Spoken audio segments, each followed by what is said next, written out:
سيدنا عمر بن الخطاب كان بيلقب بكلمة الفاروق. ايوه الفاروق. طب حد عارف بيلقبوه ليه بالكلمة دي؟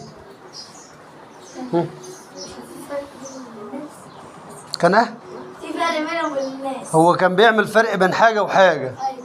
كان بيفرق ما بين حاجة وحاجة. مش عارفين يعني. حد عارف؟ ما حدش عارف. يا شيخ يا شيخ قال يا شيخ كاف المسلم الكافر كان بيحكم بالعدل. هو انت قربت. ايوه يا شيخ عدل بين الناس.